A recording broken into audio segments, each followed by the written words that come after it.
Flávio critica o voto feminino em Lula e o acusa de se vingar de São Paulo.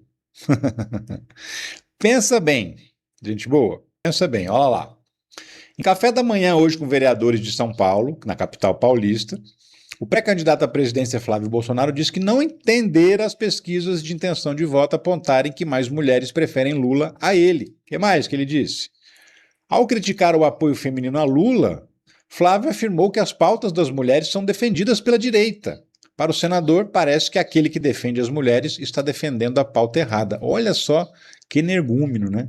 E ainda é arrogante. Ainda é arrogante, porque irmão, já se viu. As mulheres têm que votar em mim, né? As mulheres têm que votar em mim, porque eu defendo. E ele, inclusive, usou um argumento furadíssimo, assim.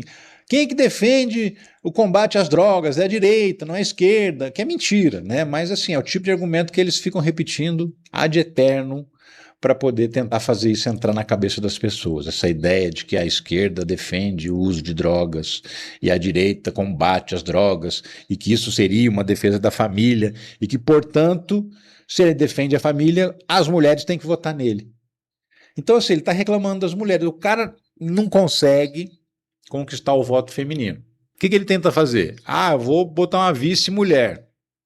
Não consegue. Está tentando, todo mundo está negando, né?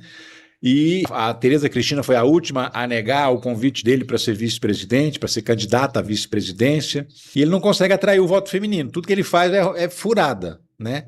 Aí ele vai lá e reclama das mulheres. E ele reclama das mulheres para um bando de homens. Não sei se tem a fotografia aqui, eu acho que tem. Ah, é um vídeo. Só tinha homem, eu acho que aqui nessa matéria, não sei se é nessa matéria, aqui a lista de vereadores.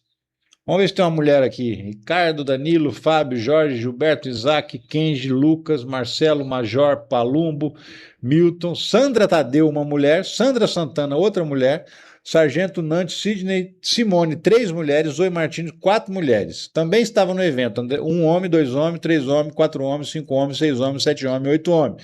Tinha 4 mulheres e, sei lá, 20 e tantos homens na desculpinha dele. E aí ele vem com esse papo furadíssimo de que as mulheres tinham que votar nele e não tinham que votar no Lula. O que ele consegue com isso?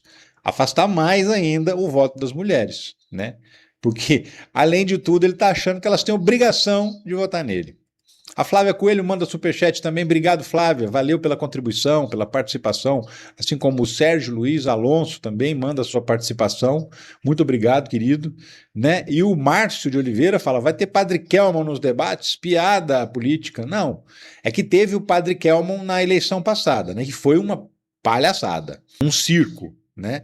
E aí, para ter um novo Padre Kelman esse ano, que seria, sei lá, o Renan Santos, o Zema, custa nada, né? Esses nomes aí, eles não são obrigados, mas se eles atingirem um patamar razoável nas pesquisas, eles vão acabar sendo convidados para o debate, por obrigação até, de dizer, olha, não, eles têm lá 5, 6%, tem que chamar, enfim. O Paulo Santos mandou mais um superchat aqui. Eu havia errado a mensagem. Não é gastar superchat, não. É um privilégio ter um canal como o seu para nos esclarecer também e também poder contribuir, mesmo errando. Pô, Paulo, obrigado, cara. Fico muito feliz de ver que você tem esse pensamento, de estar feliz de estar aqui com a gente também. Eu fico muito feliz de ter você por perto. Continue, meu amigo, continue. Os grandes projetos em prol para as mulheres é a esquerda, principalmente o PSOL, a quem eu acompanho um pouco em outra rede social. Sim, quem apresenta proposta para combater a violência contra a mulher é a esquerda. Quem apresenta propostas para defender a família de verdade é a esquerda. Por exemplo, o fim da escala 6x1. Quem é que sai beneficiado com o fim da escala 6x1? A família, né? A mulher que trabalha 6 dias por semana vai ter um dia a mais para ficar em casa com a família. Ou, sei lá, para ir na igreja, para fazer um lazer, para ir no cinema, para ir no teatro, para ir no barzinho, tomar uma, que todo mundo, ninguém é de ferro, né? Ricardo 20105, obrigado pelo presente também. Enfim, é isso mesmo. Os grandes projetos em defesa das mulheres, da igualdade de salarial. Quem é que apresentou essa proposta? Quem votou contra? A direita. Quem votou a favor? A esquerda. A igualdade salarial entre homens e mulheres. E por aí vai. Eu poderia falar um monte de coisas aqui que a gente, né, fazer uma lista. Isabel Ferreira, Ricardo, tem limite a disfarçatez do André Mendonça? O STF pode atuar o seguinte: se alguém recorrer de uma decisão do ministro André Mendonça, aí vai para avaliação dos demais ministros. Enquanto alguém não recorrer, fica na mão dele. Ele fica decidindo essas coisas porque ele é o relator do caso. Mas, por exemplo, essa nova investigação, que é corrupção e tráfico de influência, a defesa do Lulinha está estudando se ela pede ou não para a justiça para esse processo cair para a segunda instância. Aliás, para a primeira instância da justiça. Por quê? Porque não tem nada a ver com o STF. Não tem um deputado investigado, não tem um ministro investigado, não tem ninguém com foro privilegiado sendo investigado. Por que essa investigação vai ficar no Supremo Tribunal Federal? Não tem o menor sentido.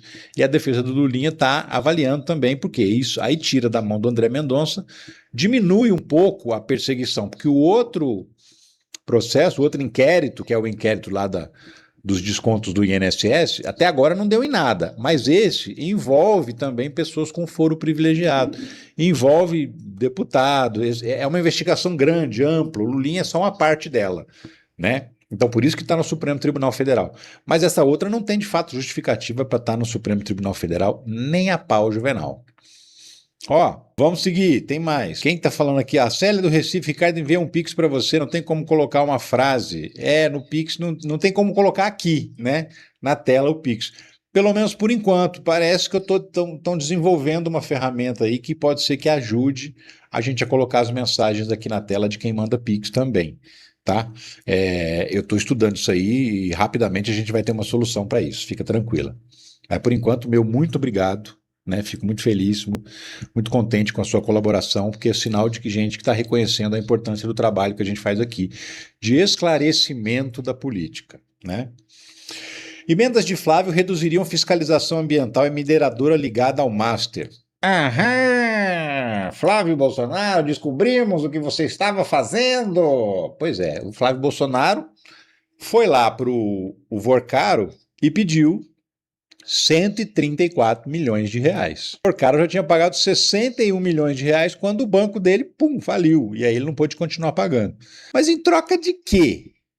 Ele liberou 61 milhões de reais sem aparecer. Porque é o seguinte, quando quem patrocina filme quer aparecer lá, né? O filme, empresa tal oferece o filme. Né? É o mínimo, dar publicidade para isso, porque é publicidade, é patrocínio.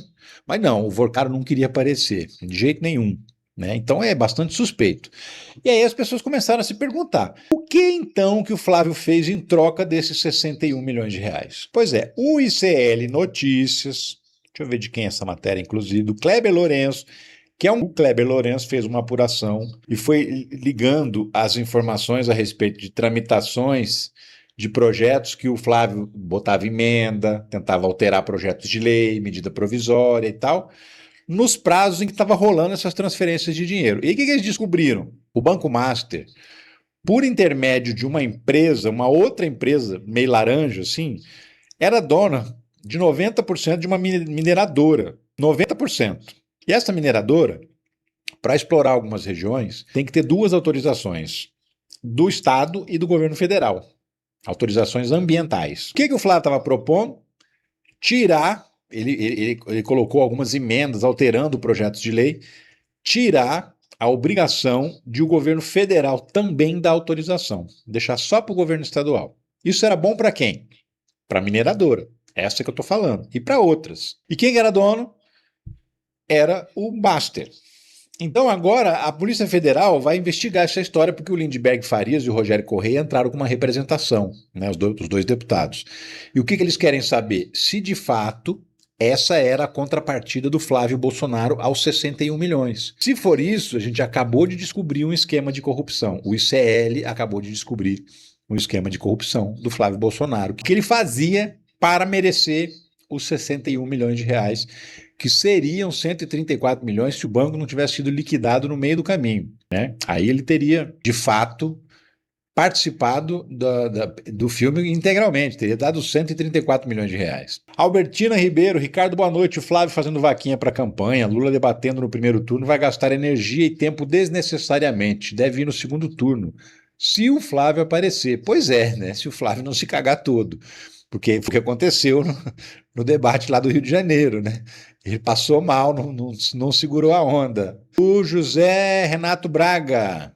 Obrigado, José Renato. Valeu pela participação, pela contribuição aqui no Superchat. Estamos chegando perto de bater a meta, hein, gente boa? Muito perto, viu? Tem alguém que falou, deixa eu procurar aqui, que tinha alguém que disse, eu mandei Pix também. Cadê? Aqui, a Eufrásia. Oi, Ricardo, te mandei um Pix aqui de Foz do Iguaçu, Paraná. Obrigado, Eufrásia, valeu mesmo. Eufrásia Maria Damin, deve ter alguma coisa a mais aí que eu não tô sabendo. Mas enfim, é isso. E não para de chegar superchat. Hoje tá bom o negócio aqui, viu? A galera tá muito participativa. Bastante. Eu fico feliz pra caramba porque com isso a gente tem muita coisa para falar. Acredito que os podcasts sérios conseguirão um desempenho melhor que os debates de TV. Torço para que chequem mentiras ao vivo. Multas do TRE são ridículas.